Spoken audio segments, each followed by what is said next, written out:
출애굽기 8장 1절에서 15절까지 하겠습니다. 8장 1절로 15절 읽습니다. 여호와께서 모세에게 이르시되 너는 바로에게 가서 그에게 이르기를 여호와의 말씀에 내 백성을 보내라. 그들이 나를 섬길 것이니라. 내가 만일 보내기를 거절하면 내가 개구리로 너의 온 땅을 치리라. 개구리가 나일강에서 무수히 생기고 올라와서 내 공과 내 침실과 내 침상 위와 내 신하의 집과 내 백성과 내 화덕과 내 떡반죽 그릇에 들어갈 것이며 개구리가 너와 내 백성과 내 온 신하에게 기어 오르리라 하셨다 하라. 여호와께서 모세에게 이르시되 아론에게 명령하기를 내 지팡이를 잡고 내 팔을 강들과 운하들과 못 위에 펴서 개구리들이 애굽 땅에 올라오게 하라 할지니라. 아론이 애굽 물들 위에 그의 손을 내밀매 개구리가 올라와서 애굽 온 땅에 덮인 요술새들도 자기 요술대로 구멍을 칭하여 개구리가 애굽 땅에 올라오게 하였더라. 바로가 모세와 아론을 불러 이르되 여호와께 구하여 나와 내 백성에게서 개구리를 떠나게 하라. 내가 이 백성을 보내리니 그들이 여호와께 제사를 드릴 것이니라. 모세가 바로에게 이르되 내가 왕과 왕의 신하와 왕의 백성을 위하여 이 개구리를 왕과 왕궁에서 끌어 나일강에만 있도록 언제 간구하는 것이 좋을런지 내게 분부하소서. 그가 이르되 내일이니라. 모세가 이르되 왕의 말씀대로 하여 왕에게 우리 하나님 여호와와 같은 이가 없는 줄을 알게 하리니 개구리와 왕과 왕궁과 왕의 신하와 왕의 백성을 떠나서 나일강에만 있으리이다 하고 모세와 아론이 바로를 떠나 나가서 바로에게 내리신 개구리에 대하여 모세가 여호와께 간구하매 여호와께서 모세의 말대로 하시니 개구리가 집과 마당과 밭에서부터 나와서 죽은지라. 사람들이 모아 무더기로 싸우니 땅에서 악취가 나더라. 그러나 바로가 숨을 쉴 수 있게 되어 보았을 때에 그의 마음을 완강하게 하여 그들의 말을 듣지 아니하였으니 여호와께서 말씀하신 것과 같더라. 재앙을 모면하려는 거짓 겸손. 하나님께서 말씀하신 대로 지금 애굽의 재앙이 계속되고 있습니다. 재앙을 내리시는 목적은 두 가지죠. 하나는 이스라엘과 애굽 바로 왕에게 하나님께서 어떤 분이신지를 잘 알게 하기 위함이죠. 또 하나는 바로 그 완악한 바로가 이제 항복하여 하나님 앞에 항복해서 하나님의 백성들을 떼어주는 거죠. 애굽에서 구원하여 하나님의 약속하신 땅으로 인도하기 위함이죠. 두 가지 목적이 있어요. 그기 내 백성을 보내라. 그들이 나를 섬기리라. 나를 섬길 것이니라. 이런 말씀하셨거든요. 백성을 보내라. 그래서 나를 섬길 것이다. 이게 하나님의 뜻이에요. 이런 재앙을 통해서 하나님이 원하시는 것이다. 그러니까 하나님의 백성들이 이제 하나님께서 약속하신 땅에서 하나님을 잘 섬기는 것, 이것이 아버지의 뜻이네요. 이걸 우리가 이렇게 묵상해 보면 어떨까요? 우리 삶 속에 여러 가지 재앙들이 있을 수 있어요. 시련과 고난들이 다가올 텐데 그런 고난을 주시는 목적이 무엇일고? 두 가지겠죠. 하나는 하나님을 알아가는 과정이고 또 하나는 우리가 하나님을 바르게 섬기는 거죠. 하나님을 바르게 섬기게 하기 위해서 재앙이 임했다. 오늘도 우리에게 향하신 하나님의 뜻은 거의 같다고 봐야죠.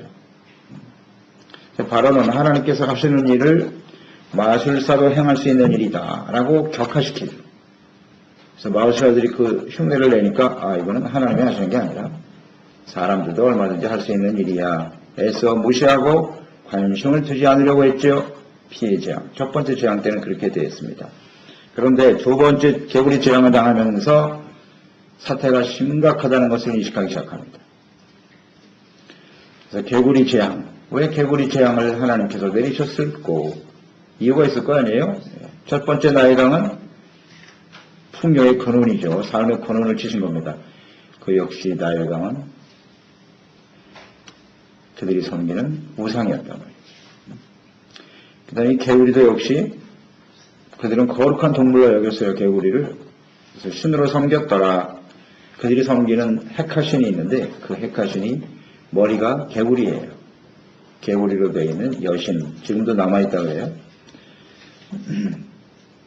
개구리를 이렇게 신으로 섬기는 것은 그 생산력이 굉장히 왕성하잖아요, 개구리가. 그래서 자신의 삶을 풍요롭게 해주는, 유익을 주는 신이다, 이렇게 생각했던 것이죠. 참 안타깝죠? 개구리를 신으로 섬긴다고 하는 거.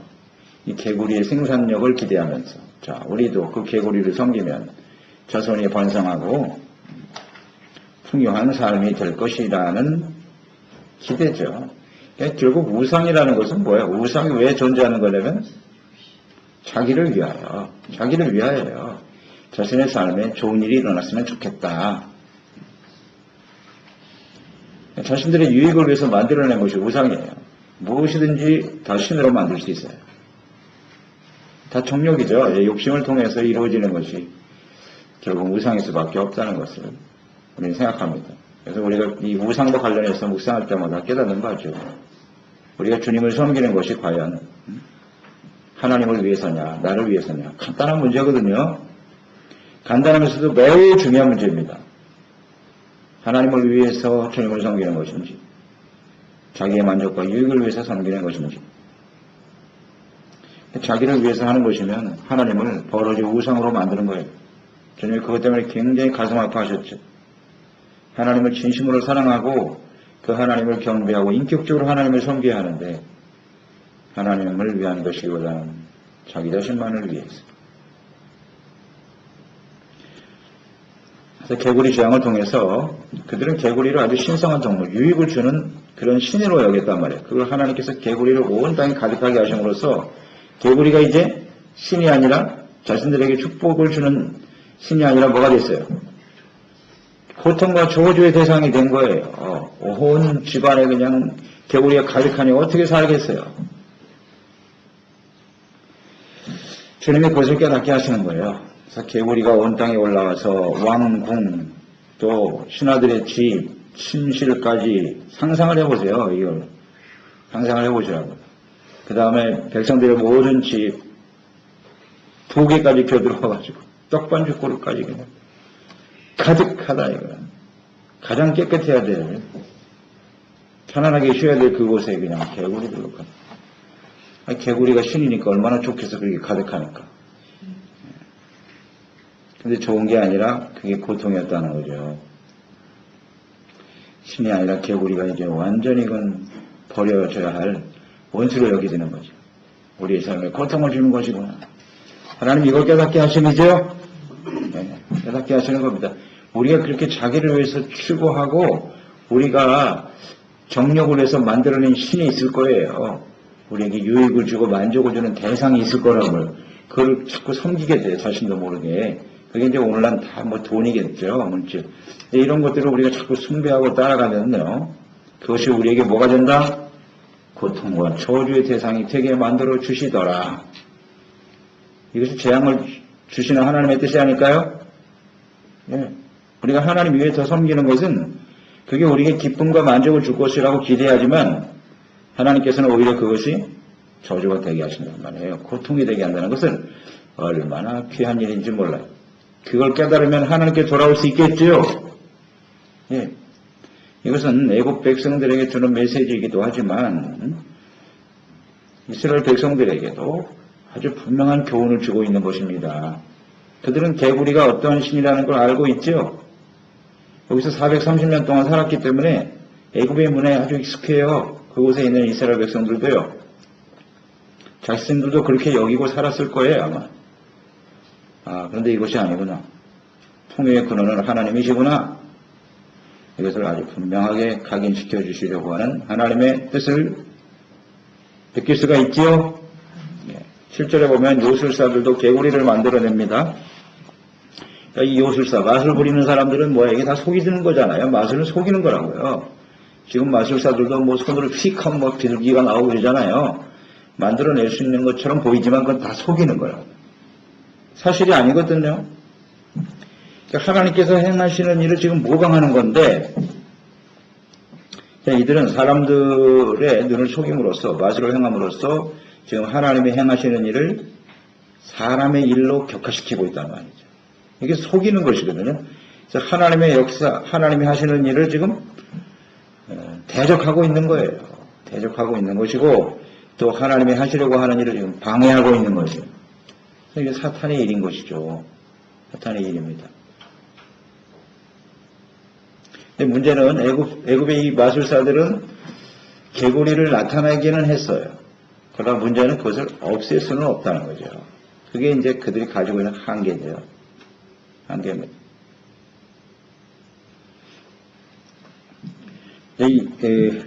개구리가 생기게 하는 이런 마술 같은 것들, 결국 하나님의 역사를 이렇게 격화시키는 건데, 우리도 이런 경향이 있어요. 우리에게 시련과 어려움이 다가오면 바로와 같이 이렇게 마음을 완악하게 해서 이것이 그냥 우연히 우리의 삶에 발생한 일이다 라고 치부하려고 하는 경향이 우리 가운데도 있지요.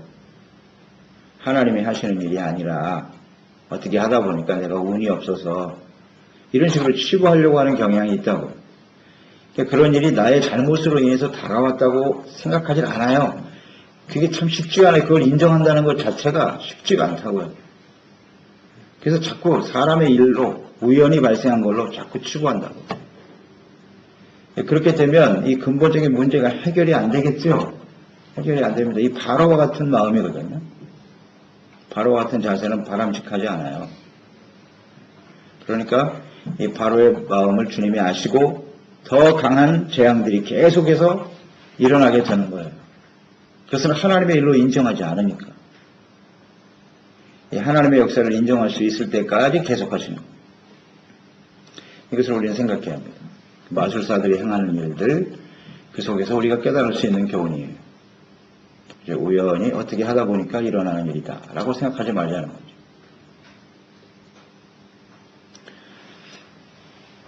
그래서 개구리를 없애달라고 간청하죠. 8절에. 그러면 너무 심각하니까 살 수가 없잖아요.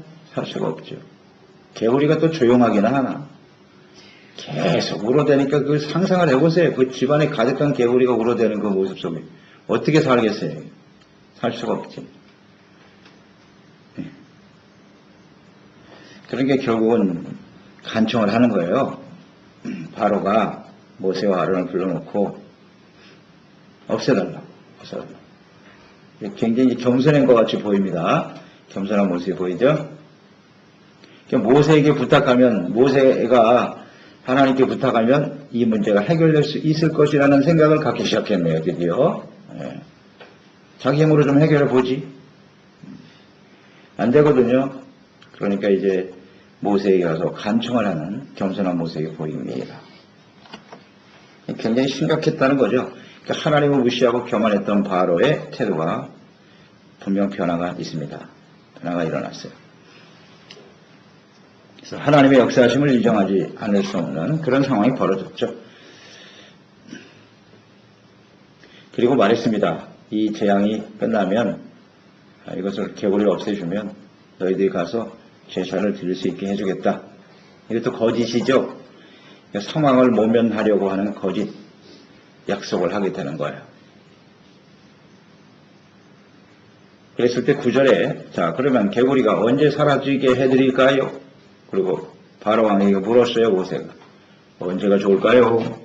온 땅에 그냥 하루만에 완전히 개구리가 가득하게 됐으니까 이걸 다 물리치려면 시간이 꽤 걸릴 거 아닙니까? 그렇지 않겠어요?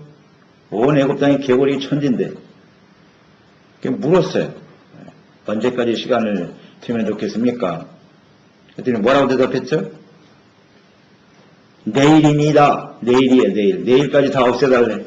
그 많은 개구리를 하루 만에 어떻게 다 없애겠어요? 이 바로의 의중을 보면 내일까지라고 했으니까 이거 다 없애지 못하면 내가 약속을 지키지 않을 것이고 뭐 이런 나름대로의 자기 생각을 가진 것 같아요. 마음에 반신반의했죠. 이 많은 개구리를 하루 만에 다 없앨 수 있을까? 시험하는 거예요. 지금 하나님을 시험하는 것이고 이것이 이루어지지 않고 길이 2일이나 3일 지나버리면 나는 그것 때문에 약속을 지킬 수 없다. 그런 의도가 보이지 않습니까? 그 많은 개구리를 하루 왔다가 어떻게 다 치워요? 못 치우지. 바로의 마음을 읽을 수가 있어요. 반신반의하는 진정한 겸손이 아니다 하는 것을 볼 수가 있어요. 그래서 하나님께서는 이렇게 제시하게 하신 것은 뭐 내일이라도 좋다는 거죠. 언제라도 하나님께서 마음만 정하시면, 뜻만 정하시면 이 개구리는 한순간에라도 사라질 수 있다. 이것을 바로에게 확실하게 깨우쳐주기 위해서 기간을 정해라고 하신 것은 당장 지금이라도 좋고 내일이라도 좋고 언제든지 말만 하라는 거잖아요. 그러면 하나님이 즉시 해결해 주실 테니까. 모세는 이에 대한 아주 분명한 확신이 있는 것이고, 바로는 야, 정말 하루 만에 이 문제가 해결될까라는 생각도 한 것이고요. 그래서 우리가 하나님 앞에 기도하고 간구하는 이 모습, 바로의 모습 속에서 또 우리의 모습을 우리는 생각하게 되는데요. 우리에게 시련과 어려움이 다가올 때마다 그 문제 때문에 그것을 모면하기 위해서 하나님 앞에 때로는 거짓 약속을 할 때도 있어요. 그 당시엔 그게 진실할지도 몰라. 하나님 이 문제만 해결해 주시면 내가 정말 하나님 잘 섬길게요, 앞으로. 그런데 그 문제가 해결되고 나면 하나님 앞에 드린 약속을 지키지 못하는, 이것이 바로의 모습과 같은 우리의 모습이 아닐까요? 이런 것들을 우리가 묵상해 보는 겁니다. 진실한 마음으로. 만약에 그것을 하나님 다 아시니까 우리 중심을 다 보고 계시고, 그 시련과 어려움을 통해서 우리가 어떤 모습으로 주님을 섬겨야 될 것인가에 대해 주님을 잘 알고 계신데, 근데 그것을 계속 순종을 안 한단 말이에요. 그러면 계속 보내시는 거예요. 뭐 개구리만 보내시겠습니까? 이제 앞으로 계속 될 텐데요. 우리가 하나님 앞에 상황을 모면하기 위해서 거짓 약속을 하는 그런 일은 하지 말죠. 그런데 약속을 꼭 해야 돼요. 또 사실은 어려움이 있으면 솔직하게 고백하고, 지금 바로의 마음은 순수하지 못하지만 우리 하나님 백성은 순수해야 되잖아요. 그 어려움이 다가오면 하나님 저는 아무것도 할 수 없습니다. 두 손 딱 들고 이제 하나님이 해주시면 주님 믿고 순종하며 따르겠습니다. 그러면 되는 거죠. 진실한 마음으로. 그러면 문제는 거기서 상황 종료. 제가 하나님을 잘 섬기겠습니다. 하나님을 알아가는 것도 힘쓸게요, 아버지. 그러면 되잖아요. 그걸로 끝이잖아요. 근데 그것을 인간적인 생각으로 말했죠. 그러면 안 되겠죠. 자, 이에 대해서 하나님께서 어떻게 행하시는가? 모세의 태도 또한 우리가 배워야 되겠죠. 모세는 하나님 앞에 나가서 기도하죠. 네, 기도합니다. 하나님께 간구하고 기도하고,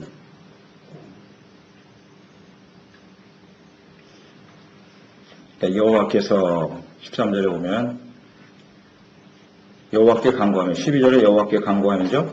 그러니까 항상 이 모세가 이 하나님의 역사를 이뤄가는 과정, 아주 단순하고 분명하죠. 하나님 말씀을 들어요. 그러면 가서 전해요. 그러면 전해주면 그 하는 말을 듣고 하나님께 기도해요. 언제나 이 과정이에요. 그래서 하나님께서 모든 일을 하시는 거예요.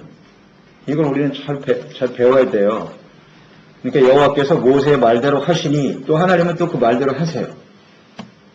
자, 이 과정을 굉장히 중요하거든요. 우리가 그리스도인으로 하나님의 자녀로 살아가는 것은 내 뜻과 내 능력으로 사는 게 아니고, 이렇게 하나님이 주시는 말씀을 그대로 선포하고 증거하고, 그 다음에 또 우리 하나님께 기도하고, 그러면 하나님이 또 역사하시고, 이게 우리 인생이라고요. 그러니까 우리를 통해서 이루시고자 하는 뜻은 모세를 통해 이루시고자 하는 뜻과 같다 그랬죠.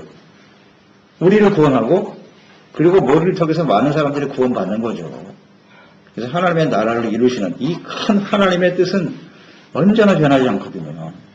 그러니까 그런 하나님의 프로세스 안에 사는 거죠. 하나님의 계획 속에서 그냥 우리는 살면 돼요. 기도하고 말씀하시면 전하고, 또 하나님을 의지하고 기다리면 또 하나님의 역사하시고. 그러니까 모세가 이런 과정을 지나면서 이 모세도 훈련을 받는 거예요. 지금. 하나님께 기도. 반신반의할 거 아니에요. 바로가 그런 생각을 가졌던 것처럼 모세도 그런 생각이 있겠지. 왜 없어요? 사람인데. 이 많은 개구리가 정말 하루 만에 없어질까?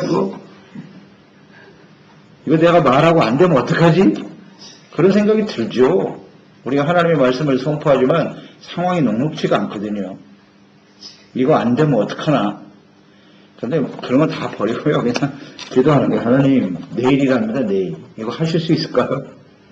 그러니까 하나님이 여호와께서 모세의 말한 대로 하시니 개구리가 쥐까마랑 밭에서 나와 다 죽어버렸다. 강으로 돌아가게 할 줄 알았더니 거기서 죽게 만들었어요. 그냥 싹. 하나님 생명의 주인은 하나님이시니까 참 이 놀랍지 않습니까? 개구리의 생명까지도 하나님께서 다 역사하시는 거예요. 단번에 싹 다 죽게 만들어 버렸어요. 이분이 하나님이시라고. 하나님이세요. 얼마나 놀랬겠어요. 그냥 개구리를 모아서 다 무더기를 쌓는 거예요. 아주 그냥 질리게 만드는 거예요. 이 애굽 사람들에게 그 개구리 다시는 신으로 섬기지 않겠죠. 썩어 냄새가 치는 그걸 치우는데 얼마나 오래 걸렸을까. 죽게 했으니까 치우는 건 자신들이 해야지 이제 어떻게 하겠어요. 질리게 만드는 거예요. 그러니까. 그래서 애굽 사람들도 그렇고 이스라엘 백성들도 그렇고 절대로 애굽은 개구리는 신이 아니다. 우리의 고통의 대상이야. 다시는 따르지 말아야지. 그런데 어때요? 그 다음에 또 섬기죠? 왜? 자신의 욕망을 채우기 위해서 또 우상을 향해 가는 거예요. 사람의 욕망이라는 게 끝이 없는 거죠. 이런 거 우리는 잘 알 수 있어요. 자, 15절. 그러나 바로가 숨을 쉴 수 있게 되었음을 보았을 때 마음을 또 완강하게 하여 그의 말을 듣지 아니하였으니 그들의 말, 모세와 아론의 말을 듣지 않죠? 점점 더 마음이 완악해져 가는 거죠. 어려움. 모면하려는 거짓 겸손이었음을 알 수가 있지요. 네, 오늘 중요한 메시지입니다. 우리가 하나님 앞에 거짓 겸손을 보이는 사람이 되지 맙시다. 자, 하나님 앞에 서면 사람은 겸손해질 수밖에 없는 거예요. 그러니까 모세가 그렇게 교만했잖아요. 하나님의 이름을 무시하고 멸시하고 여호와 그게 누군데 내 권력을 가지고 이스라엘 백성들 고통을 주면 어떡할 건데 너희들이 제사를 드려? 그런데 겸손해졌죠. 분명히 겸손해. 하나님이 막 재앙을 보여주시면서 두렵거든요, 이제. 그러니까 상황에 밀려서 겸손한 것처럼 보이나 그것이 진정한 겸손이 아니더라는 거죠. 거짓 겸손. 자, 우리도 마찬가지예요. 하나님을 섬긴다고 하는 것은 겸손하지 않으면 섬길 수가 없어요. 겸손하지 않으면 하나님 앞에 무릎을 꿇을 수가 없어요. 겸손하지 않으면 하나님 앞에 나갈 수가 없어요. 우리가 하나님을 섬긴다고 하는 것이 겸손인데 심령이 가난한 자가 복이 있나니 천국이 저희 것인데 거짓 겸손을 가진 사람은 절대 천국에 못 들어가요. 그러니까 우리의 겸손이 진실한 것인지 아닌지 이런 재앙을 통해서 주님께서 우리에게 확인시켜 주시는 거예요. 아멘.